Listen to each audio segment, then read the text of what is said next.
Hi guys! Magandang gabi! Welcome back po dito sa Gandara SRU channel for showbiz update. Andito na naman nga po akong muli nagbabalik. Ang nagmamaganda ninyo kachismosang Kim Pao, wala na pong iba. Ang lokareta si Gandara SRU upang maghatid sa inyo ng latest update and fresh happenings patungkol kina Kim Chiu and Paolo Avellino. And para sa gabing ito, nako, ang alam nyo ang ating pag-uusapan tungkol sa kasal ng Kim Pao. Uy, kasal talaga agad-agad, o diba? Jump na po tayo agad-agad sa finish line. Grabe, kasi based po sa nasagap natin is gumastos ng milyon na si Paolo at saka hindi sinolo niya, no, at ayaw niyang paggastusin si Kimi. Pero bago po ang lahat ng iyan, sa mga hindi pa nakaka-subscribe sa ating channel, pakiclick lang po ng ating subscribe button at notification bell na nariyan po sa baba upang kayo ay maging updated at ma-notify tuwing may bago tayong chika at balita hinggil sa Kim Pao. Basta mga balita po na may kinalaman, kina Kim Chiu and Paolo Avellino, sagot na po natin yan. And eto na nga, wag na po natin patagalin. So eto, yun nasagap natin. Ayaw nga raw pong paggastusin ni Paolo si Kim sa wedding, sagot niya ang lahat. Abay, bongga!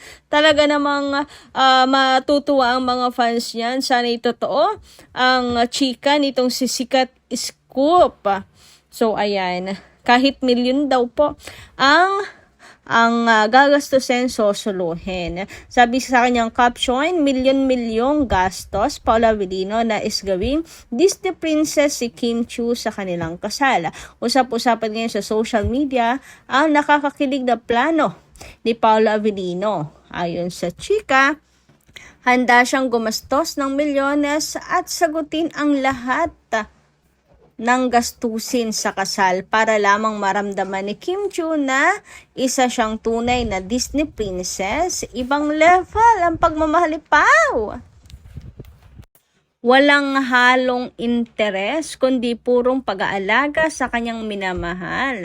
And narito nga po ang buong kwento ni Sikat Scoop. Ayon sa kanyang isinulat, sa makulay at magulong mundo ng showbiz, bihira tayong makarinig ng mga kwento ng pag-ibig na tila hinahango sa isang fairy tale. Madalas ang mga balita ay puno ng hiwalayan, agawan o di kaya ay mga relasyong nababahira ng interes sa pera. Ngunit kamakailan ay isang chika ang bumuhay sa pag-asa ng marami, lalo na ng mga tagahanga ng tambalang Kim Pao. Ito ay ang usap-usapang tungkol sa grandiosong plano ni Paolo Avellino para sa kanyang napupusuang si Kim Chiu. Isang planong hindi lamang nagpapakita ng kanyang yaman, kundi pati na rin ang kanyang wagas at tapat na pagmamahal, ang pangarap na Disney Princess Wedding. Ayon sa mga kumakalat na balita at obserbasyon ng mga malalapit sa dalawa, tila desidido si Paolo Avellino na ibigay ang lahat para kay Kim Chiu. Ang sentro ng usap-usapan, ang nalalapit na preparasyon para sa kanilang kasal kung saan handa umanang gumastos ng milyon-milyon ang aktor. Ngunit ang higit na nakakapukaw ng damdamin ay ang detalyeng si Paolo mismo ang may gustong sumagot sa lahat ng gastusin. So sino kaya ang source nitong si Sikat Scoop, no? Maganda sana kung meron siyang source na talaga pong masasabi nating legit, totoo to. Kasi ikatutuwa to ng fans pag nagkataon, di ba? Na itong mga detalyeng ganito, aba, talagang mapapahanga po lalo ang mga fans kina Kim and Paolo. Sana ibigay ni Sikat Scoop sino yung source niya dito para masabi. Sinasabing na si Paolo na maging mala Disney princess ang atake ng kasal para kay Kim. Si Paolo naman napaka nonchalant at saka man of a few words. So parang nakakabigla na meron siyang ganito na mga statements. Pero nakakakilig, ha.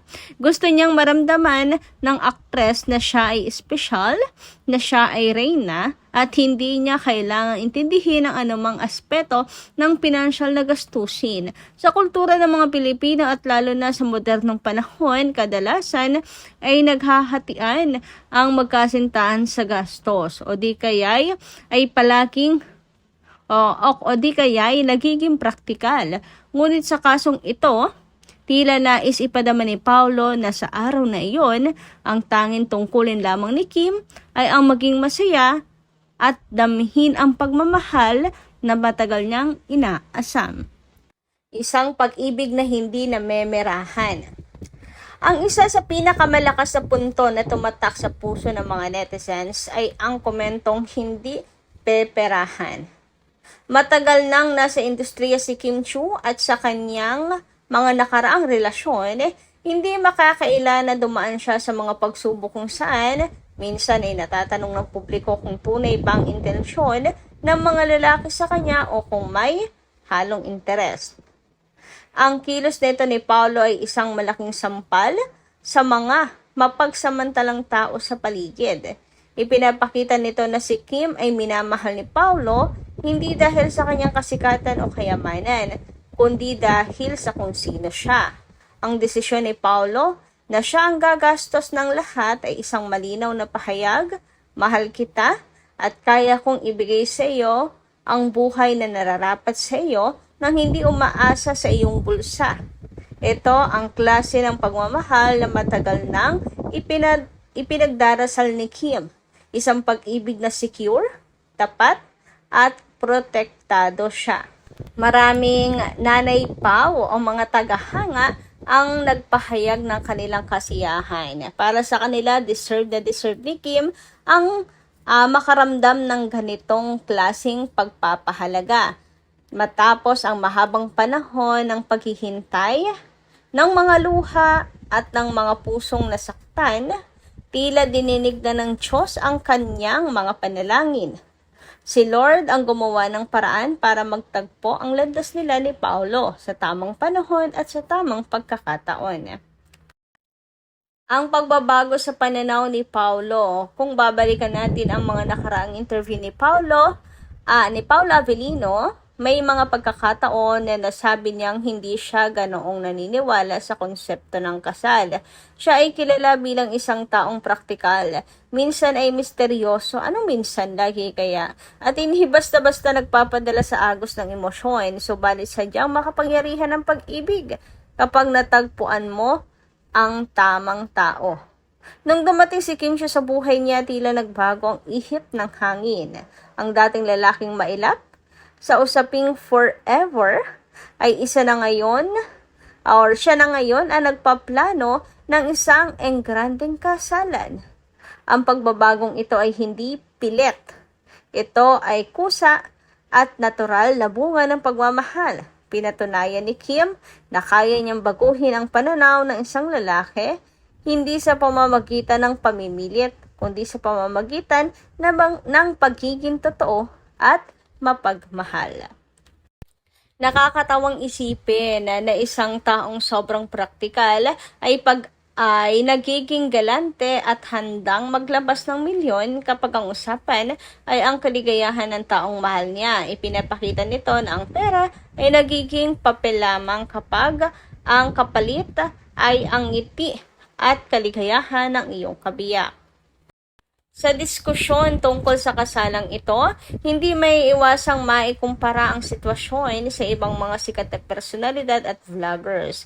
Marami tayong nababalitaan na mga magkasintahan na nagpapakasal sa halagang milyon-milyon na ang iba ay halos ibenta na ang buong buhay sa social media para lamang sa content, ngunit kalaunan ay nauuwi rin sa hiwalayan.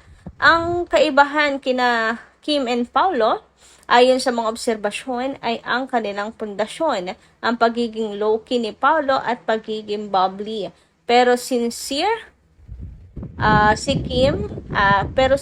ni Kim ay lumilikha ng balanseng relasyon. Ang planong paggastos ni Paolo ay hindi para sa views o para sa clout, kundi para sa personal na kasiyahan ni Kim. Ito ay ang isang mahalagang aral. Hindi nasusukat sa garbo ng kasal ang tatag ng pagsasama, pero kung ang garbo ay bunga ng wagas na nagbibigay o pagbibigay at hindi ng pagpapasikat, ito ay mas malalim or mas may malalim na kahulugan. Sa pagpapatuloy pa po sabi pa rito, nakakaloka ika nga ng ang mga gumagastos ng milyon tapos maghihiwalay din. Pero sa kaso nila Pao and Kim, marami ang naniniwala na ang gagastusin nilang milyon ay hindi mapupunta sa wala. At ito ay magiging simbolo ng pagsisimula ng isang pamilyang binuo sa respeto at tunay na pag-ibig. Ang hinaharap ng Kim Pao.